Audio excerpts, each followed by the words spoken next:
First of all, I would like to say that Canada is reacting promptly enough to our requests concerning the support of Ukraine, and this is true. It doesn't only relate to our relations with Prime Minister Trudeau, although this has direct impact our warm relations and the opportunity to talk at any moment. Therefore, I'm very grateful, but I'm sure that this is first of all the influentiality of the community of population of Canada towards Ukraine. It was before Justin and before me, and I'm sure that after us it will remain as is. Canada supports not just with armored vehicles. I'm grateful, by the way, for the reaction to this request of mine, but I can probably say that this is an armored support. I mean, we talk, if this is resolutions in the General Assembly of the UN concerning the support of our sovereignty, of the Crimea as a part of our country, support of any resolution about territorial integrity of Ukraine, support in condemning aggression. This is more than partnership. It's something more, something bigger. It's like being relatives regardless of the distance. I want to emphasize once again the distance between the states is not measured in kilometers. It is measured in completely different things, in values and in attitudes towards each other's history. Therefore, Canada has supported us. I don't remember the entire number. I hope Prime Minister Trudeau won't be offended, but I think it's about 2 billion Canadian dollars. It's a very powerful support. I realize that this is not the money of the government, but first of all, it is the money of the society and the taxpayers. So I'm truly grateful. You know, you mentioned as you sat down that there was just a drone attack today. We saw a deadly attack the other day. We saw policemen shooting at them to bring them down. Is Ukraine able to deal with the drone threat? We're ready to deal with it. We're not just ready. It's not the first day that Ukraine's been showing that we do fight and we can win all that, overcome all that. We just need partners. First of all, Ukrainian energy sector, Ukrainian community is now suffering due to the lack of anti-aircraft and anti-missile defense systems. Anti-aircraft, anti-missile defense for us today is very, very important. These are the systems that can save our society from these targeted terror attacks.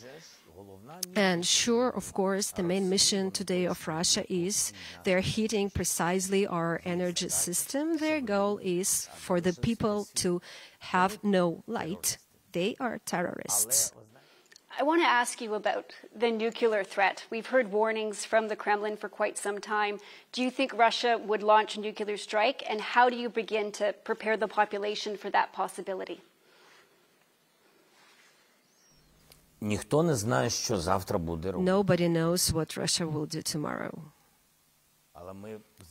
But we do know what the world has to do not to have one threat or others. As to using nuclear weapons, it doesn't matter. It doesn't matter if Ukraine is in NATO or not a NATO member state. It's happening in Europe, on the European continent. Nobody is allowed to simply blackmail, once again, blackmail as a terrorist.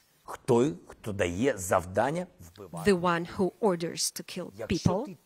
If you do that, you have to know that in a second, regardless of the result of your hit, there will be a hit at your decision-making center in your state. We can talk about humane things for a long time, but we live in the situation and with the kind of neighbor with who doesn't understand anything but power And the society in the Russian Federation must know they attack our society. Your president is killing civilians. If you don't exert pressure on your president, then the world will be isolated from you, will isolate itself from you. The world won't talk to you.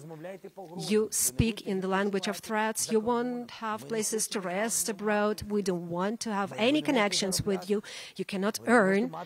You cannot have business with the world, with Europe, with Canada, with the United States. What kind of business are you talking? You support the authorities of terrorists. I want to get back to President Putin for a moment.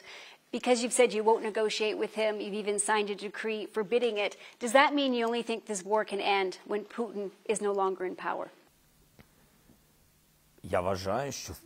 I think that, all in all, in Russia, there will definitely be a leadership that in one way or another Ukraine will talk to, but under the condition there is no war, but under the condition there is not the language ultimatums, but that is a dialogue, given that there is respect to our sovereignty and our nation and our state. Will there be a return to the state of relations that we had before the war? I'm sure not. They took too many people, too many lives. The society will not forgive them that, but politically, we are geographically neighbors. The level of the relations will depend on the way the return happens and depending on the price we return our lands. It will be the choice of our society whether to talk to them or not to talk at all, and for how many years, tens of years or more, how much it will take after this war until the societies will start communicating again, but no one knows that. Given that we know there are some groups, particularly in the east, that are pro-Russian, if Ukraine is able to take back all of its territory, what happens to those people? The people will get security, the people will get European civilization, people will get peace, protection, borders, salaries, capitals of Europe and the United States and Canada. Investors won't be scared, but will invest the money in the country that's not at war. That's what those people will get. It's not us, it's all of us. We can't separate those people. If some of them wants to stay a citizen of the Russian Federation, well, no problem. Nobody is going to persecute that person. This person may just go to the Russian Federation and live there. That's as simple as that. A person with the passport of Ukraine cannot be a citizen of the Russian Federation. I don't allow myself to get used to it. You can get used to the war, get used to the number of the victims, you can get used emotionally. Killings, it's the war after all, consequences of the war. But me, I live with the idea that I'm not ready to get used to us suffering, to get used to war, to get used to not feeling pain from the chaos, and therefore I need the energy for it to motivate me every day to advance towards the victory. I want to stay a living human being, not just physically alive, because the President of Russia is physically alive, but there are certain questions about everything else.